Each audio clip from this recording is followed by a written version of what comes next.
मुना तेरा वनचारी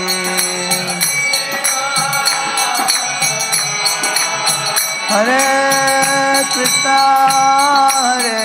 कृष्णा कृष्णा हरे हरे हरे राम राम राम हरे हरे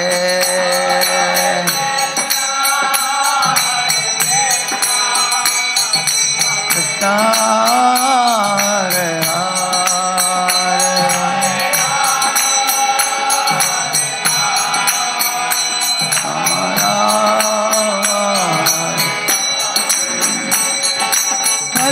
हरे कृष्णा कृष्णा कृष्णा हरे हरे हरे राम राम राम हरे हरे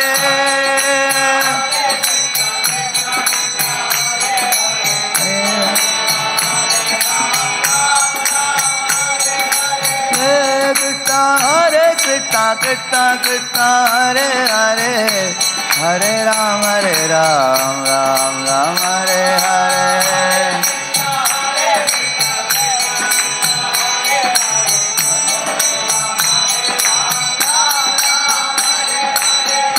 कृष्णा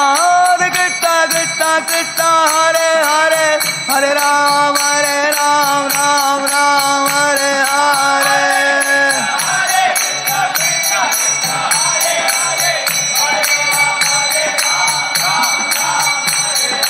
हरे कृष्णा कृष्णा कृष्णा हरे हरे हरे राम राम हरे हरे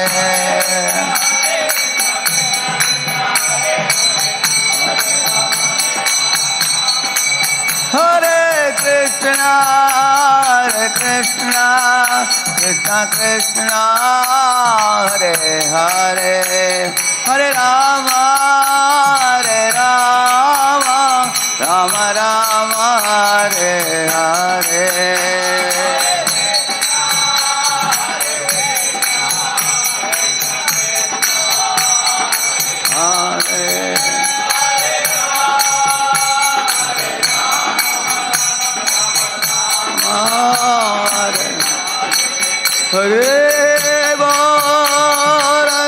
बोल हरि बोल जय गौरा हरि बोल हरि बोल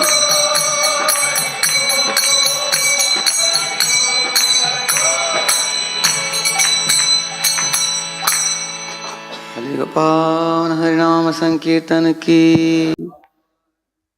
जय। ओम विष्णुपाद परमहंस परिव्राजकाचार्य अष्टोत्तर श्रीमद् डिवाइन ग्रेस अभय चरणारविंद भक्ति वेदांत स्वामी शील प्रभुपाद की अनंत कोटि वैष्णव वृंद की नामाचार्य हरिदास ठाकुर की प्रेम से कहो श्री कृष्ण चैतन्य प्रभु नित्यानंद श्री अद्वैत गदाधर श्रीवासादि गौर भक्त वृंद की all glories to assembled devotees, all glories to assembled devotees, all glories to assembled devotees, all glories to Shri Guru and Shri Gauranga.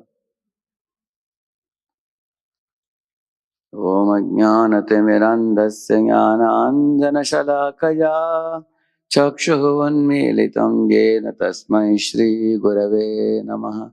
Shri Chaitanya Manobhishtam Stapitam Yena Bhutale Swayam Rupah Kada Mahyam Dadati Swapadantikam Vandeham Shri Guru Shri Yutapada Kamalam Shri Gurun Vaishnavamscha Shri Rupam Sagrajatam Sahagana Raghunathanvitam Tam Sajivam Sadvaitam Savadutam Parijana Sakitam Krishna Chaitanya Devam Shri Radha Krishna Padan Sahagana Lalita Shri Vishakhanvitamscha Namavam Vishnupadaya Krishna Pristhaya Bhutale Shrimate Bhakti Vedanta Swaminiti Namine Namaste Saraswate Deve Gauravani Pracharine Nirvishesha Shunyavadi Paschatya Deshatarine Namo Mahavadanyaya Krishna Prema Pradayate कृष्णाय कृष्ण चैतन्य नाम्ने गौरत्विषे नमः। हे कृष्ण करुणा सिंधो दीनबंधो जगत्पते गोपेश गोपिका कांत राधा कांत नमस्तुते। तप्त कांचन गौरांगी राधे वृंदावनेश्वरी वृषभानुसुते देवी प्रणमामि हरिप्रिये। वाञ्छाकल्पतरुभ्यश्च कृपा सिन्धुभ्य एव च पतितानां पावनेभ्यो वैष्णवेभ्यो नमो नमः। जय श्री कृष्ण चैतन्य प्रभु नित्यानंद श्री अद्वैत गदाधर श्रीवासादि गौर भक्त वृंद।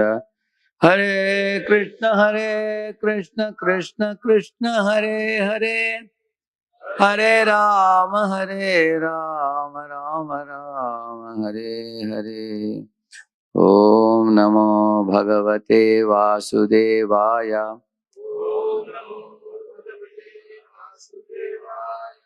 ओम नमो भगवते वासुदेवाय।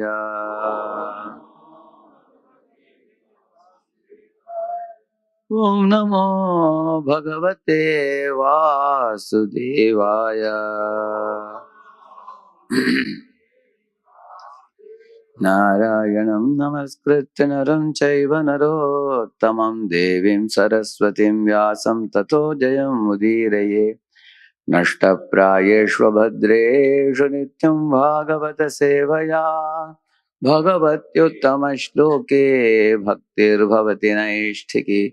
कृष्णाय वासुदेवाय देवकी नन्दनाय च नन्दगोपकुमाराय गोविन्दाय नमो नमः। Welcome all of you. Generally I do this Shuddha Bhakti Chintamani every Wednesday. But now today is Friday, I believe. I will try to continue it when I am in Pune, generally on Wednesdays, the first 2 weeks of every month. Radheshyam Prabhu suggested me that I continue it and complete the book. So these topics are very, very important for us because you see, this is the last session we were discussing about hearing without faith. Hearing done by the living entity is like the food eaten by a living man. Without eating food, we perish. Similarly, hearing also is a very important topic, and very deeply the topic of hearing is analyzed in this book based on Chaitanya Charitamrita and other literatures of Acharyas. So, if we can learn this properly, we can find out where is lack of faith and how it can be rooted out, and how we can establish proper faith while hearing and gain great benefit. Like you see, somebody eats a lot of food, still he remains slim. Why? Because the worms are eating the food. Similarly, we chant the holy names for so many years. Instead of nourishing the soul, we are watering the weeds many times. Instead of nourishing the Bhaktilata creeper, it may be watering the weeds. So the weeds become stout and stronger, and the Bhaktilata creeper is weak. So, and the weakness manifests in various ways. More than a dozen items Bhaktivinoda Thakur has mentioned about the weeds. So, therefore, in this entire book, I would say these last few chapters are very, very important because now he has come to the core aspect of Vaishnava's life, which is Shravana. Because from Shravanam only comes Mananam subsequently. When you hear, then you can recollect, then you can remember, Smaranam can be done properly. So, we have with us Vamshidhari Prabhu, who will be speaking on Sunday. He is very deeply learned on all the subjects, and he prefers English and Tamil, two languages, right? He will speak in English. So he is with us for some days. So we also will have some more classes for him. And many of you devotees who may have some specific clarifications on any Acharya's commentaries, he is a very good person to consult. we should take advantage of his availability here. So I had invited him here because I have been in touch with him over phone. And in South India, he is very, very popular for his Tamil lectures. He speaks in Tamil. Can you imagine? He started from first canto and did till 8th canto every single day. He continued couple of hours. So for a big audience actually. So he did this only. He gave them the chance for Shravanam, and people got hooked very nicely and spiritually made advancement through that. So I'm going to quickly browse through this and then go to the next section. You can see this one. We finished introduction, mixed devotion service, pure devotion service, stages of pure devotion, everything. And a qualification to hear Krishna's pastimes. In that chapter, in that section, E section, these are the subheadings. Qualifications to hear we completed, principles of hearing. Now hearing without faith, that's what we are doing now. So if one doesn't have faith, should one hear or not? Correct, no? So the immediate answer appears to be no. Correct, no? But that's not the answer. You will see that how the faithless can become faithful. That process is explained. Some of our students ask this question. I hear certain things which I am not able to develop faith, what to do? So therefore I told you, this is a very, see, these two chapters are very important, third and fourth one. Hearing without faith and hearing with impure faith. They are very popular one because conditions also are mostly in this category, correct? No? Either they hear without any faith or hear with impure faiths. So we finished part of this chapter. See, totally there are 11 subheadings in that. We are now currently in the third one.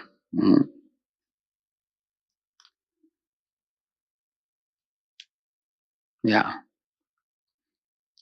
So three types of people come in contact with Krishna consciousness: the faithless, those with impure faith, and those with pure faith. Actually, those with the faithless means, and there are also faithless people, Ashraddha Dana, 4.40 and 9.3. In these verses, Krishna talks about these faithless people in the Bhagavad Gita also. And then he says, Shraddhavan labate jnanam, tatpara samyatendriya, he says the correct, no? So, in this way, he talks about faithless as well as faithful also. No?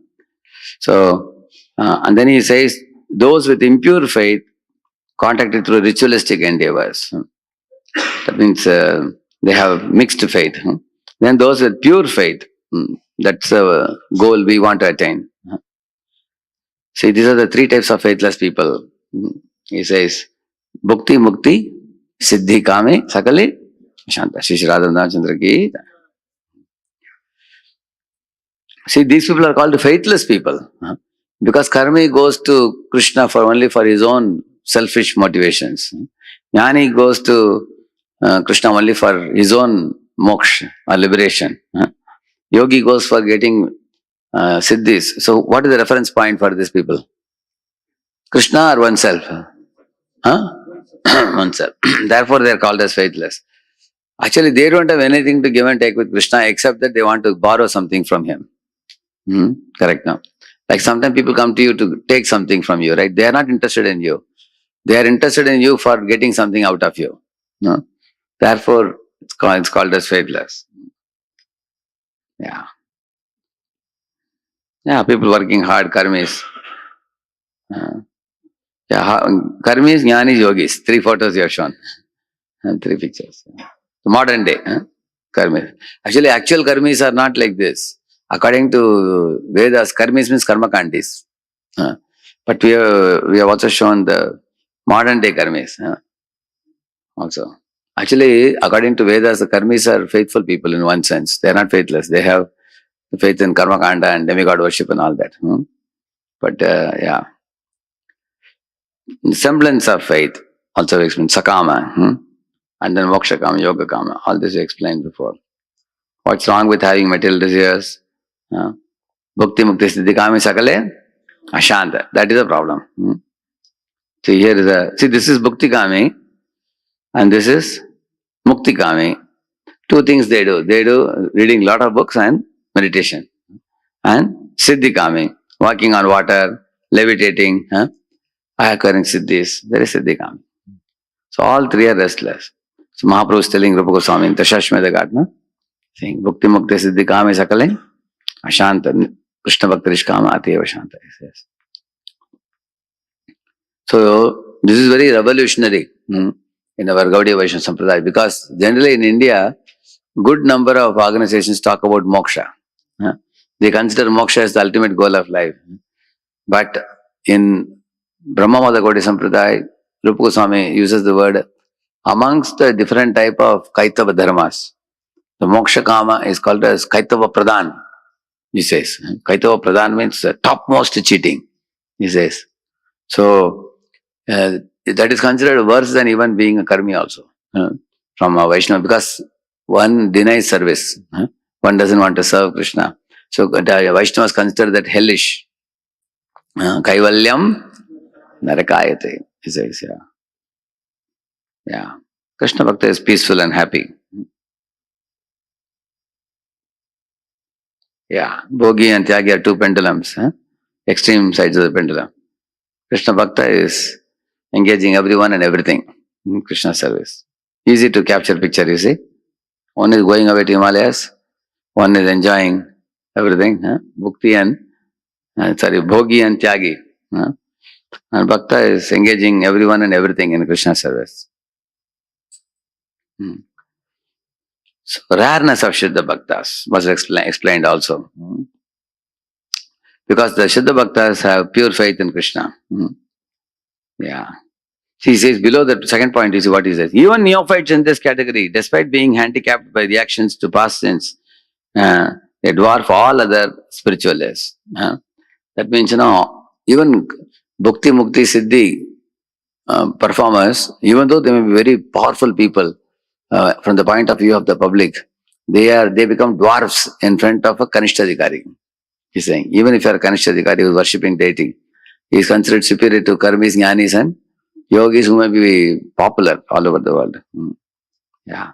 Because devotees accumulated devotional credits and allow them to accept Krishna as the only goal of life. That's the meaning of, you're a devotee, pure devotee.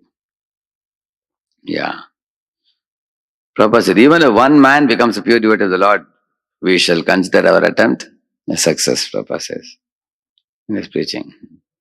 So how did Prabhupada present, what was his presentation style? It is meant to inspire only devotees? No. He says it's meant to inspire the faithless, the motivated worshippers and pure devotees. All the three. Ashraddha, faithless people and also impure worshippers and also pure devotees. So, the faithless people are karmis, jnanis, yogis. The impure worshippers are four categories. Artho, Jignasu, Artharthi, Jnani. And the pure worshippers are Anyabhilashita, Shanyam. Like that. They follow that pure devotion service. In that also there is Kanishta, Madhyama, Uttama, Adhikaris. Yeah. Like one accepts Krishna as the goal of life. And Krishna is my ultimate goal. I have no other goal. Then one comes to the path of Shuddha Bhakti. Yeah. So some people gradually take up and some people have taken it without delay, seriously. So whether the plunderers seek moral wisdom, peace of mind, pure devotion, divine love, all can have their desires fulfilled in Prabhupada's books, he's saying. So Prabhupada has given everything. He doesn't hold anything, he says. Yeah. Yeah. So one very important point he has mentioned here for those who study the books of previous acharyas. He says, study of the books of previous acharyas are those of Prabhupada's followers. That means two types of things he is saying. One is like Vishwanath Thakur, Sanatana Goswami, Jiva Goswami, and all these books when you are reading, he is saying that should be done in light of and in harmony with Srila Prabhupada's teachings. That means one should not study the acharyas commentaries exclusively without studying Prabhupada's purport. Some people do one mistake I have observed. They read only the translations in Prabhupada books. They say in 1 month they finish the whole Bhagavatam. Somebody was telling me. I asked, how did you do? I read only the translation. So now I know the storyline, how the thing goes. There are some people who do that. Study only the translations. And then for Acharya's commentary, they read elaborately. Then what happens? Then you only know the Acharya's mode and mission, but you don't know Prabhupada's mode and mission. You will not come to know. So, Srila Bhaktivinoda Thakur, he talks about the modern day Mahajanas. The ancient Mahajanas, you all know. Dvadashiyete Vijanimo Dharman Bhagavatan Pata, he says, no? Guhyam Vishuddham Durbodham Yajñatva Amritam Ashnute. Who are they? Swayambhu, Narada, Shambhu, Kumara, Kapilo, Manu, Prahalada, Janako, Bhishma, Balir, Vyasakir. So they are old Mahajans. But the modern Mahajan starts from Bhaktivinoda Thakur, Bhaktivedanta Thakur, and Srila Prabhupada. These are recent Mahajans. So we not only should refer to the older Mahajans, we also should refer to the recent Mahajanas. Because these people have lived in our contemporary times when the world has become so changed. And they have lived the life of pure devotion service. Like you see, Yukta Vairagya principle, how Prabhupada effectively applied. Correct, no? Prabhupada could fly in planes, he could go in ships, he could, use all the modern day technology and using in Krishna service in terms of printing the books and publishing. In those days, they would write the books and distribute. Now, they are printing and selling in mass level. So, therefore, Prabhupada gives a Vedic perspective of things happening in the modern time. So, we need the modern day Mahajana's teachings. And especially Prabhupada. He's saying we should read the reading of the Acharya's commentary in light of and in harmony with Prabhupada teachings, not in opposition to them, he's saying. So, two types of books he's saying. One is Acharya's books, another one is the Prabhupada's disciples and followers' books. Both are available in abundant quantity nowadays. And our time is limited. Correct, no? So, one has to take care that one doesn't, miss reading the purports of Prabhupada. Recently, I had a thought of, taking all the golden purports of Prabhupada. The golden purport means the purports which contain some very weighty sentences. Like he says, the living entity is so made that he experiences at most happiness when he puts himself in a state of absolute dependence. Prabhupada writes this in Bhishma Pitama's section. When we put ourselves in a state of absolute dependence on Krishna, we experience at most happiness. Similarly, another place he says, sense gratification and Krishna consciousness go together. So there are many, similar to cut off the tie of affection means to broaden the field of spiritual activities. So these kind of purports I wanted to take because many of these purports, golden purports, if they are highlighted well and expanded upon, then many people will capture the mood and mission of Prabhupada very well. Even if you take something like, 500 purports of Prabhupada from Bhagavatam, and you give 1 hour lecture on each of this. And many people who may not go through all the purports, the whole Bhagavatam, they could see these golden purports. We will read the shloka, the translation of purport of Prabhupada, and highlight and show the purport, and then elaborate on it with examples from Prabhupada. So that way, Prabhupada can be easily, grasped by even newcomers also. Very important. Most of our youth camps, that's what we do. We just take Prabhupada purports and capture certain purport points and elaborate on that. There is one purport called as Vaikuntha thinking. We just put this word in computer, in folio, Vaikuntha thinking. Those sentences, you can close your eyes and say that they are not written by Prabhupada, they are written by Krishna directly. As Prabhupada says, my purports are all my ecstasies. Krishna spoke through Prabhupada, we can say. Prabhupada says, everyone should render service for the pleasure of the Lord. And everyone should respect everyone else's service. And everyone should consider oneself a servant of all other devotees. One should never be envious of others while rendering service. And he says that whatever capacity a devotee is able to serve, that service should be considered glorious. These kind of points he makes. So therefore, Prabhupada purports should be kept as a central, pivotal goal of our life. And all other things can be additional around it. Yeah. So that's what we saw last time. Yeah. And then Prabhupada's presentations of Krishna Consciousness Centers on the inconceivable potency of chanting of Hare Krishna Mahamantra. His motto is, everyone should chant. That's Prabhupada's goal. After reading all the purport, one should come to chant. One should not neglect the chanting or put it behind. chanting should be given utmost importance. Like you all know this, 5 potent forms of devotion service. Sadhu Sangha, Nama Kirtan, Bhagavata Shravan, Maturabhasa Srimurtira, Shraddhaya Sevan. Like one family man was telling me that I get up in the morning, I wake up the deities and I bathe the deities, dress the deities and, do Mangalarti, Narsingarti, Tulasi Arti, everything, Guru Puja, everything. And I go to office. On the bus I chant about maybe 4 or 5 rounds I chant. And evening I come back and chant 12 rounds, it becomes late at night, you are saying. Is it a good method? That means he has, his priority is not correct. The first priority should be given to chanting. The holy name out of the... In fact, Lord Chaitanya told this to Sarvabhattacharya when he asked him, what is the most important method amongst all?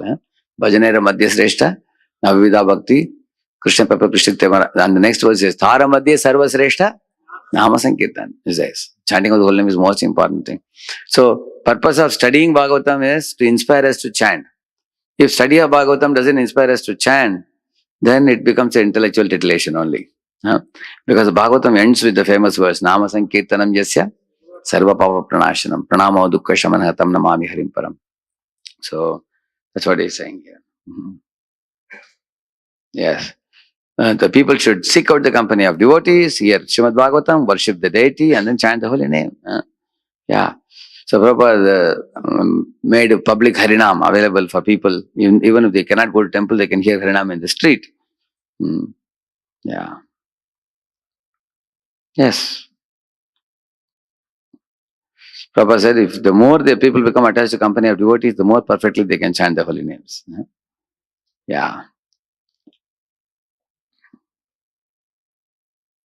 So the ISKCON preachers should follow Prabhupada's order to distribute Krishna consciousness, he's saying. Then people can get the benefit of, Yeah, this is the last part we saw. We finished it. So this was the last time. Now we got a revision of what we did last time. Now let us go to today's one.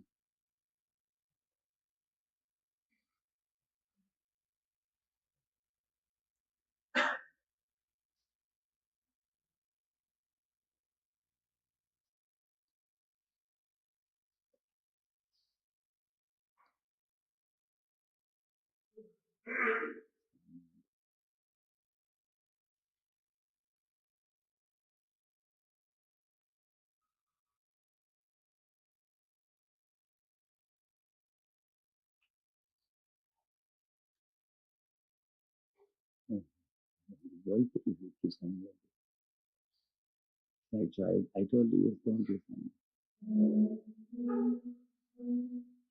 that. How to avoid this problem. You don't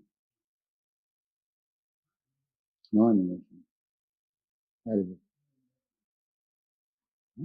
Where is it?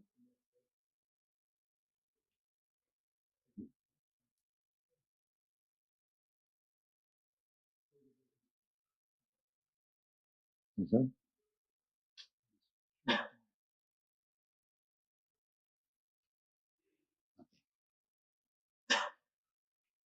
Okay. This is one. Who is going to read today? I can read that. Preach. Preach means to inject faith. Yeah. By Kali Yuga's pitiless intrigues, today's people are becoming increasingly faithless. In most European countries, for example, a mere 15% of the people attend church, an all-time low. Of those who profess a specific faith, many concoct teachings that are without scriptural basis. Therefore, Srila Prabhupada often said that to preach means to inject faith into the hearts of the faithless. Without faith, no one can take up spiritual life. What to speak of make tangible spiritual progress? Yeah. So 2 things he's saying here. One is, in those days, at least people had the ritual of going to church or temple in the weekends. In India also people go on Fridays to some temple, Saturday to some temple, Sunday to certain temples. Churches also people used to go for attending the meeting on Sundays. People know that you should go and stand in the church and take part in the song, hymns being sung, and also every day read a page of Bible at least. So people had that kind of custom at least in families. So you will see that when with the modern advancement in science and technology, man's faith shifted from the scriptures to the scientific research. So then they started demanding, whatever you speak, we don't want any scriptural evidence. We want scientific proof for that. So that is the reason why even preachers also resorted to showing things scientifically. Because when you show something scientifically, that cow dung is scientifically valuable, cow urine is scientifically valuable. Nowadays, everywhere you will find people use science to prove anything. They made an effort to prove the scriptural truths through scientific presentations. Just leave an our disco yourself. People are more impressed with that, correct? No? So people's faith shifted to science, from scriptures to science. And if somebody is sitting down and preaching scripture, then nobody is there to hear. If somebody is sitting and speaking Bhagavad Gita, Puranas, Vedas, and temples, if you go to typical any temple in India now, one Panditji is sitting there. Either Panditji is sitting with a book or sitting with a pot on galla for collecting money and giving a receipt. People just go, correct? People don't sit down and hear. That sitting down and hearing culture got lost slowly because of faithlessness. And later on, people saw that even with advancement in science, people started becoming hippies. Prabhupada asked in America when he went, what's the use of your education? Your education is producing only hippies. And your education is increasing suicides. It is increasing divorces. It is increasing criminalism. Then people started losing interest even in scientific subjects. They started becoming hippies, and they only have one religion called sense gratification. Indriya Tripti, that's the only religion. They want experience of everything. That is called as New Age religion. That's called as, what do you call it? Postmodern culture. So in postmodern culture, even if you scientifically prove something, like, you show them, Harvard University has conducted a research on chanting Hare Krishna, and they have published a doctorate thesis that chanting Hare Krishna, can help you to, relieve your stress. You can do this, do that. Scientifically, you show they are not interested. Now, they only want experience now. Whatever feels good, you do it. That's all. Smoking feels good, do it. Don't tell anybody, don't do. As soon as you say you don't do, people will go away. There are people like that nowadays. Therefore, in the t-shirts they wear, on being human. You've seen that? How many of you have seen people wearing on being human? Correct? Human means you should not tell them what not to do. If you tell them no meat eating, no gambling, no intoxication, no illicit sex, you speak the 4 things, next day they won't come. They will not be sitting in the class. Because they say that whatever feels good you can do. So in that sense, some people go to temple because temple feels calm. Therefore they go to temple. Some people don't mind hearing kirtans if it helps in their peace of mind. That means they use the spiritual practices as a temporary, self-serving utility to experience happiness at the moment. But they are not ready to sit down and listen how to go back home, back to Godhead. That they are not interested. They say, don't talk about tomorrow. Don't talk about past. There are so many negative things happened in the past. Don't talk about it, because we don't want to talk negative. We want to be positive. And don't talk about going back to Godhead. That's a very far-fetched idea. Just now tell me how I can be happy. That's all. They want experience. Like I was in Bibhiwadi in those days, in the temple, Dattatreya temple, we were having a youth program. I had only about 6-8 boys sitting. So a new program started. So one boy was coming and worshipping Dattatreya. After he worshipped, he was about to leave. I called him, please sit down. He also joined the class. I told him. Immediately asked me, can I get first rank in the class? If you can help me get first rank, then I will sit. Then I said, okay, sit down and you will get first rank. Don't worry, you sit down, I said. He said, what is the proof? I told him, if you sit down and you chant Hare Krishna, your mind will become cleansed, your bad habits will go away, you will get more time, and with that time you will study well, then you will get first rank. So of course, at least for that day he sat at least. So the point is, people want immediately experience. That is New Age religion. So from Shastras to science to experience. Experience means asura. Asu means immediate. Ra means Raman. Asura means one wants immediate pleasure. Instant gulab jamun, instant idli, instant pleasure. They want instantly. So that's what he is saying. And because of this, who are the gurus who will be very popular now? Who will have millions of followers? People who can give people an experience. Ha ha ha ha ha! You just laugh. Yeah, just enjoy. Like in Hindi, they say, "Aaj ke aanand ki jai." They only think about Aaj only. They don't think about Kal. There are so many people who speak very light things, who never touch the truth at all. They never tell you are not the body or the soul. They never tell. One very, very famous guru, all over the world, internationally well known. So in one very big college, like IIT, IIM, that kind of college, students were asking him a question. Sir, we have heard many of your lectures. We feel very light at heart. It's very cool hearing them. But we want to know one thing. After speaking all these things, can you tell us in conclusion one thing that we should do, by doing which our life would become perfect? And he couldn't say. He just told them, whatever you're doing, you just do it. You are a student, so you study, that's all. If you are a working man, you work. And then eventually, you will figure out the truth yourself, like that he's saying. I felt so sorry. If I was there, I would have told the boy, chant Hare Krishna, and follow the 4 regulative principles. Study Prabhupada books. Live in the company of devotees. Worship the deities. Water Tulasi. Circumambulate Krishna's deity. And lead a pure life. I would have immediately told him. I wish I was there, I was thinking. Because Prabhupada has given us concrete procedure what we should do to advance in spiritual life. This Swamiji is such a big man, internationally acclaimed fellow. He couldn't give him any conclusion what you should be doing. This is one thing very special in Prabhupada books, very concrete instructions on what I should do.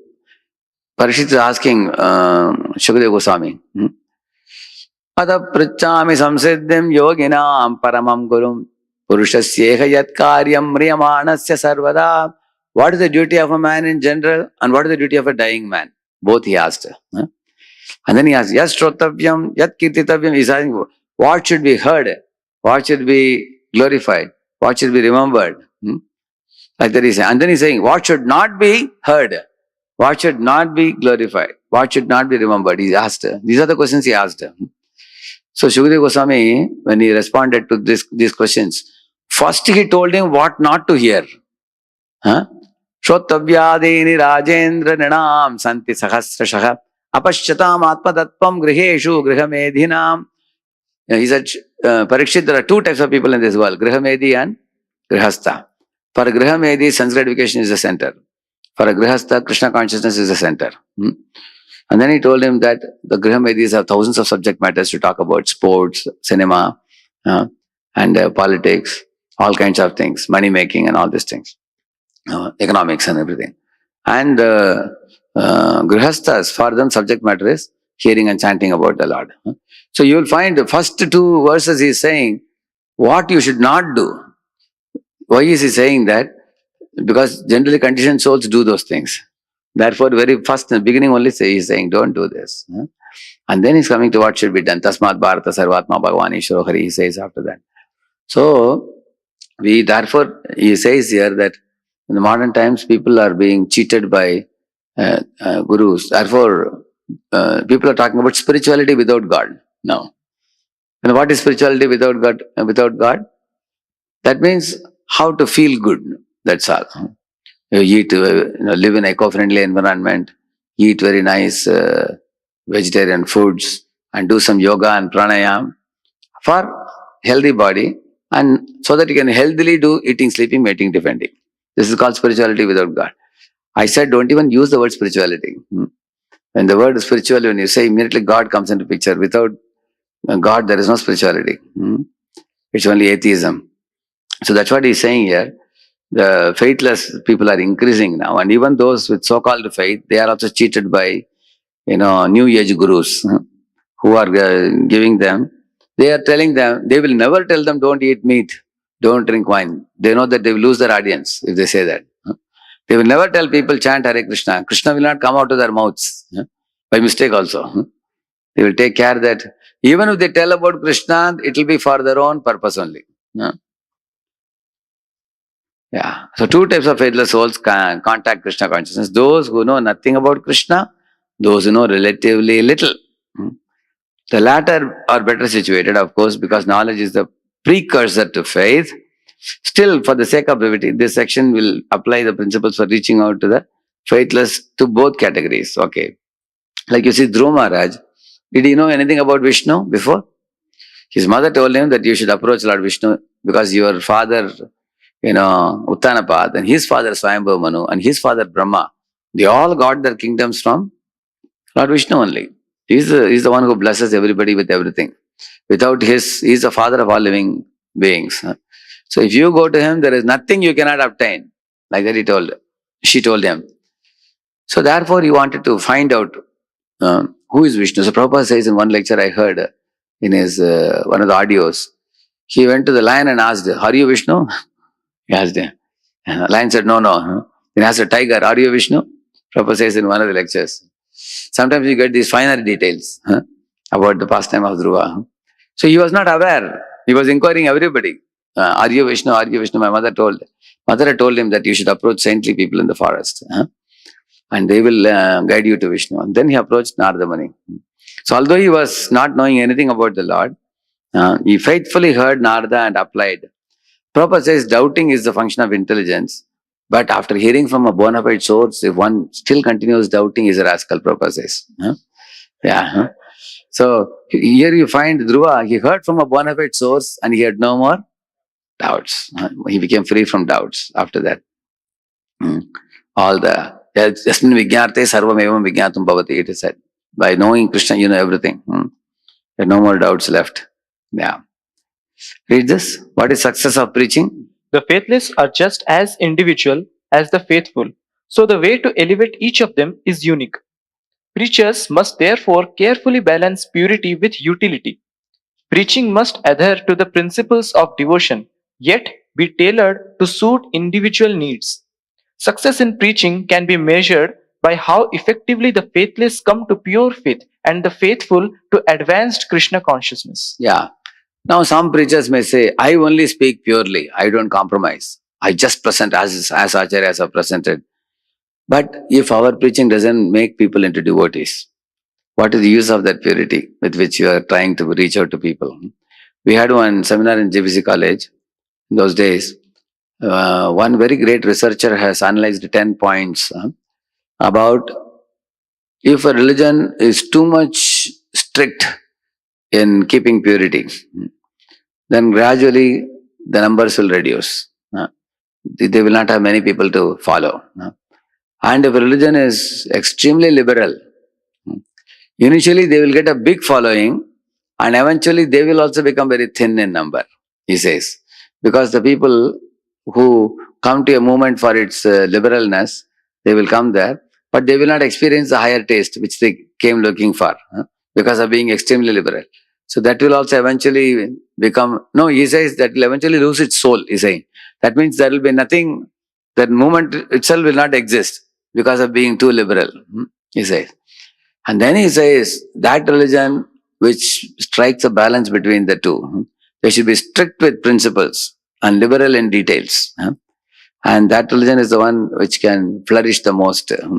Either he says there are many, many points. It's a one full seminar for 2-3 hours seminar it is. It's really worth going through. For those who are preachers, you want to know more about, how much strict we should be and how much liberal we should be. For example, in our ashram also, in our temple, people externally talk, we are strict temple. But if you see in prasadam, we are not very strict. We have so much liberal. You have health prasad, health sabji, health dal and everything. We have 3-time prasad, 2-time prasad. According to your needs, it's provided. Some devotees want to keep in a hot pot and take, they are provided hot pot also, correct? Na? In prasad, we are liberal in that. Similarly, in preaching also we are liberal. Anybody want to go to any part of the city and preach, you don't need any big permission from the authorities for preaching, correct? No? You want to sit for services, the individual devotees are given freedom to choose their service of your choice. Somebody want to serve in the kitchen cooking, he can cook. Somebody wants to preach, he can preach. According to your individual taste, services are awarded accordingly like that. Similarly, Vaishnava Samvardhan, very liberal. I remember in those days, one devotee, we took a soap for one camp, he lost it. He came after 2 days. So he wanted the soap again. So Vaishnava Samvardhan department told him that you You took a soap only 2 days ago. Now you can't ask immediately. You come after 2 weeks. So he's asking what to do for 2 weeks. I have to use sand. Huh? So therefore, later on, I told the Vaishnava Sambandhan department should be very liberal because these are like children living in the ashram. Ashram is like their home for them. We have to be liberal. So we are very liberal in Vaishnava Sambandhan also. In fact, they made timing. In this time to this time, you have to put the chit and all that. Now nothing works actually. Anybody goes to him anytime, correct? No?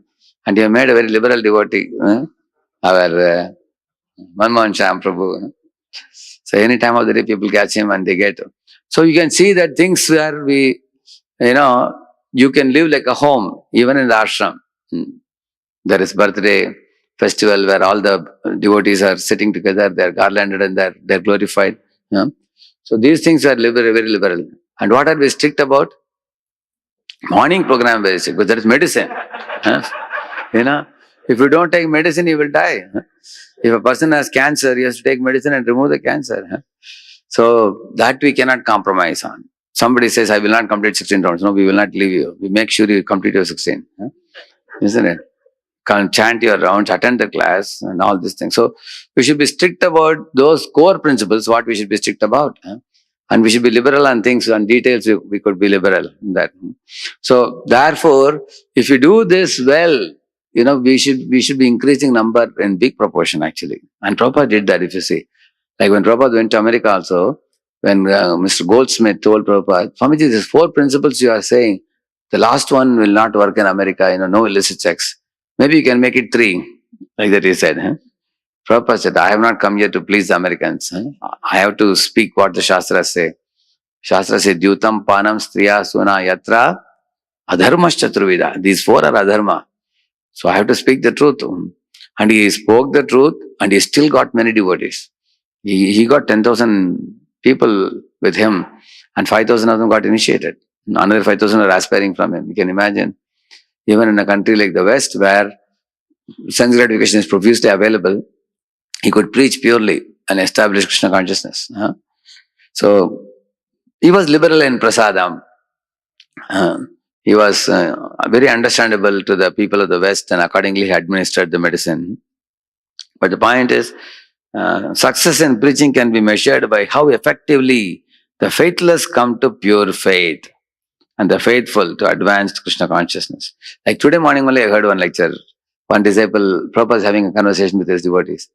Prabhupada is saying, Yoga Kshema Mahamyam. You see, you all became devotees and now you see Krishna is providing you prasad, providing you clothes, you are living in the ashram, you are not going to factory, you are not traveling 2 hours, going long distance work in a factory morning to evening. You are sitting in the temple and you are getting prasad and you are preaching. So one devotee was an intelligent fellow. He asked Prabhupada, will not people say that, just like animals are also after food and living place. Similarly, we are also just eating food and after living place. So people will say that means you guys are joining ISKCON only for food and living place. Will they not say like that? Like that one devotee is asking. Prabhupada is saying, but animals are not doing service, you are doing service. Prabhupada is saying, like you are doing service. That means Prabhupada says, why are you doing service?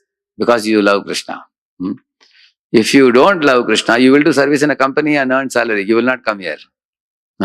You will make money and fill up your belly. You will not want to serve Krishna. But if somebody wants to serve Krishna, like we went to Pandharpur for 3-day camp. 3rd day I found Amarendra Prabhu was on the altar there worshipping. Now who told him to worship? Nobody told him. Therefore, bhakti means voluntary devotional service. Voluntarily someone goes forward and says, can I do the worship of the deity please? Of course they gave him the opportunity. He even rendered service. So you can see that we are not here just for eating food and sleeping, because even eating food and sleeping also life would be boring if that is the only thing you do. Because we are living entities, have a desire to take some initiative and do some things. And you can see that Prabhupada made this moment where we are doing something very useful for the people, which is liberating the people, which is giving them chance to attain the ultimate goal of life.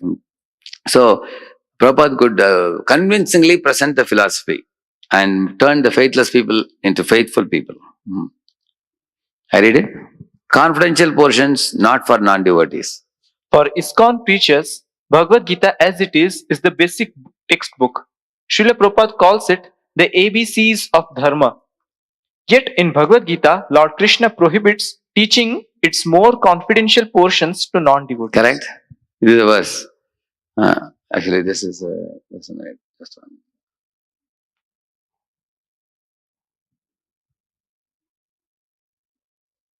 Idam te na tapaskaya na bhaktaya kadachana na cha shushrushave vachyam na jamam yobhyasuyati. Yeah. This confidential knowledge may never be explained to those who are not austere or devoted or engaged in devotional service, nor to one who is envious of me. Yeah. You see, this is a very carefully to be understood statement. One time, I was sitting in a train in the berth, reading Srimad Bhagavatam. Below there was a family. The family man was wearing shorts.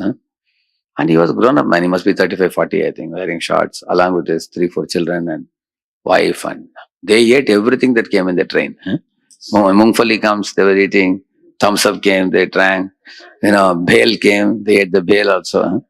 Groundnuts came. Everything, they were eating, drinking, everything, all day. And in the night, that fellow was telling his wife, today all day we were traveling, he couldn't cook at home and eat. He was telling. I thought, what did you not eat? Everything he ate.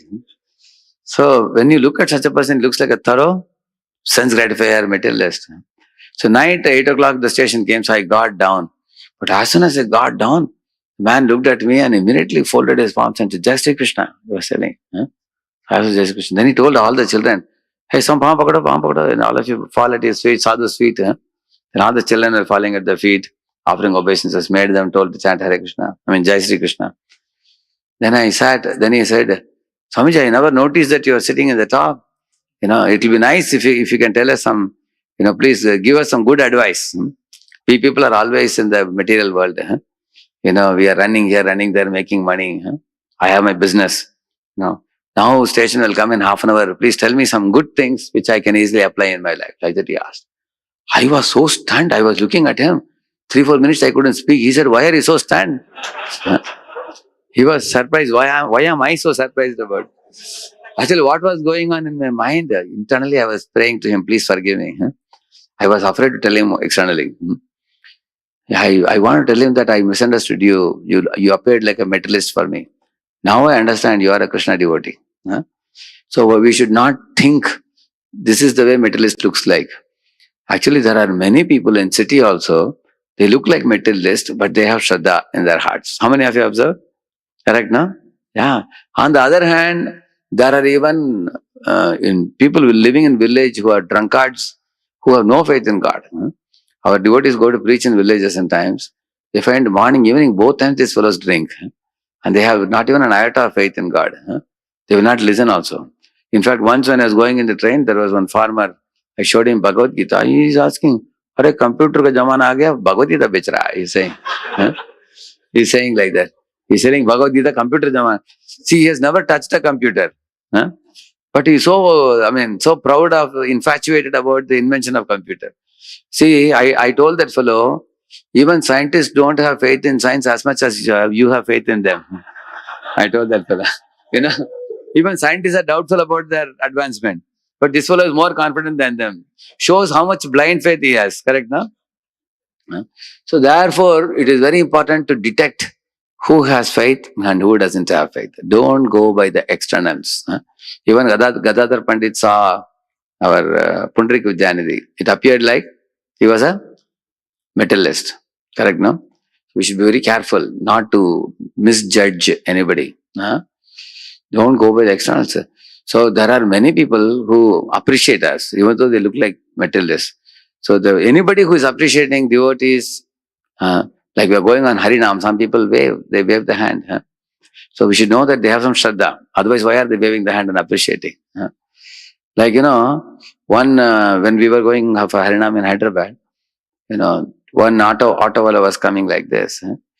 So he was passing like this. We were doing Harinam and he's beating on this thing in the glass. He's beating according to our tune. He's enjoying the kirtan.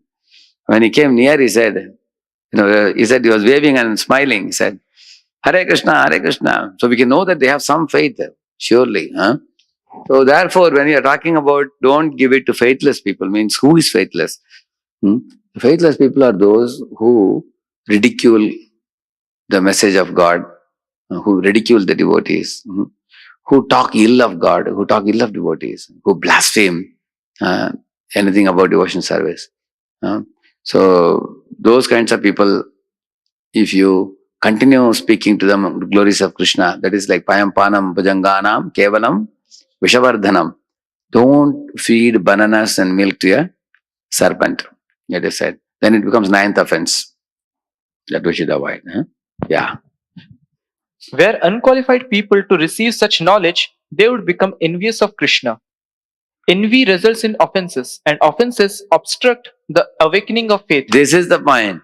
That means, for example, if a person is, faithless and envious, and if you speak to him, he will commit more offenses. And by making more offenses, he will suffer himself by becoming more faithless. That means he can't awaken his faith. He becomes hard-hearted. And the people around him also lose their faith. And they also become hard-hearted. That means you are arresting his awakening of faith in Krishna by glorifying Krishna. You understand, no? See, it is exactly like a newborn child. If you take a big paratha and put it in his mouth, he's a newborn baby. Somebody may say, hey, you're killing the child. They may say. But you may say, no. I am giving some eatable for the child. So who is right? First one or second one? Second one. No, if he's feeding a paratha into a newborn baby, paratha, he can eat? Huh? Actually, he is killing the child in that sense. Actually, if you are feeding paratha to any of you, it is very good. Grown-up person. So, grown-up person means in Krishna consciousness, a faithful person. A faithful person can hear advanced things. A faithless person cannot hear. If you are feeding a very advanced thing to a faithless person, you are committing which offense? Ninth offense. Yeah, that's what he is saying. Go ahead. Therefore, the first step in preaching is to establish openness to and appreciation of Krishna consciousness. Exactly. So when you meet a newcomer, first thing you can do, give him some prasad. Very soft, very first class prasad. I always used to tell the brahmacharis, whenever guests come, I would bring some soft prasad. Don't bring a hard one. Like sometimes some prasad is so hard you have to bite, your tooth will break. Don't bring like that. Bring something very soft. So after they eat, next question you should ask them, how is the prasad? What they will say? Wonderful. That means you've given them a chance to appreciate Krishna in the form of prasad. So if they're appreciating, then you can tell more about Krishna. Just as prasadam is very sweet, Krishna is even more sweet. You can tell them. Yeah. Go ahead. These attitudes make of the heart a fertile field in which the seed of devotion can take root. Yeah. See, Prabhupada is surrounded by hippies. See, they are all sitting and listening to him. Who is sitting next to Prabhupada? You know that? Mukunda Maharaj. You see? All are sitting because they became friendly with Prabhupada. See, therefore Prabhupada didn't preach to them in the beginning. He did Kirtan. And after the Kirtan, Prasadam. That's all. And then when they did Kirtan, ate Prasad, they became friendly with Prabhupada, then they sat down to listen, then he preached to them. Lord Chaitanya introduced public Harinam Sankirtan to prepare faithless people for devotional service as much as to inspire the faithful to continue chanting. Yeah. So, those who are faithless people, to awaken faith in them, he chanted the holy name, Sankirtan in the streets. So that gradually the faith will awaken. And after the faith has awakened, then they will join chanting. When the Sukriti has become more ripe, they will join you in chanting, or they will wave the hand, they will take a book and things like that. And then they will become devotees gradually. Yeah. Hearing the Lord's holy name purifies the ignorant. If they For example, Mrigari, he met Narada Muni. At that time, he had no faith. When he met Narada Muni, and you will find that Narada Muni gave him the holy name. After chanting the holy name, how he became. Similarly, you can see Valmiki and other people also. So when the holy name enters their heart and purifies, then their faith is awakened. And when faith is awakened, they can perform. They get the adhikar to perform devotion service more and more. Yeah. If they repeat the name even unintentionally, cynically, neglectfully, or in jest, the seed of faith will still sprout. Sankyatyam parihasyam va stovam helana me bhava vaikunta nama grahanam ashesha haram vidum. Another verse.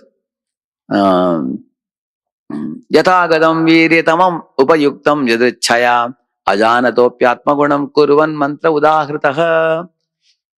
Gurunam cha lagunam cha guruni cha laguni cha prayaschittani papanam yatpoktani maharshibhi. 3 verses I told you now. I'll tell you the meaning of the last one.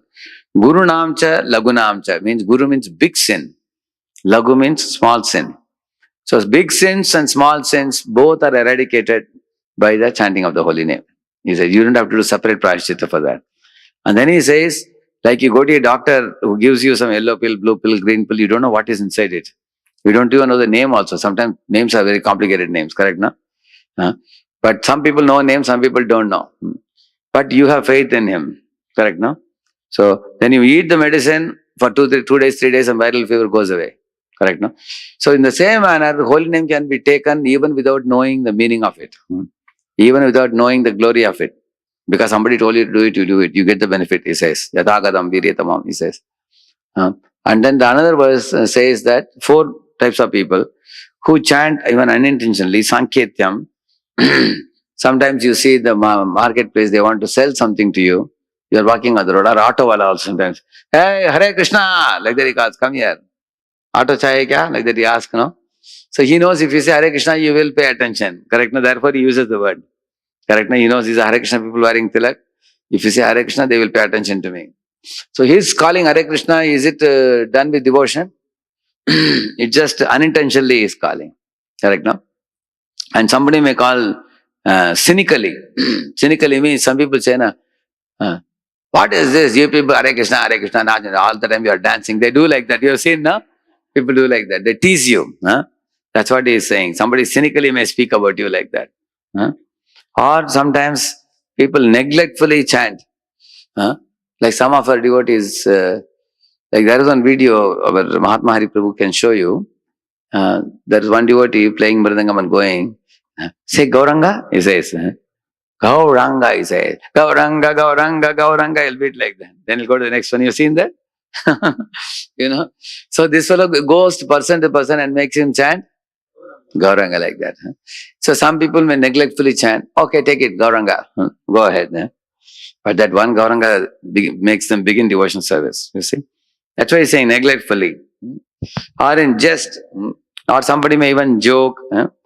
But all these things, if done, even in this manner, still the seed of faith will sprout, he's saying. You can imagine how powerful the holy name is.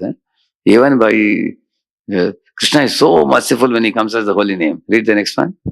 The public's favorable response to the Harinam party is often this kind of faithless, yet offenseless chanting, exemplified by the innocent expression, "Here come the Hare Krishnas." Correct.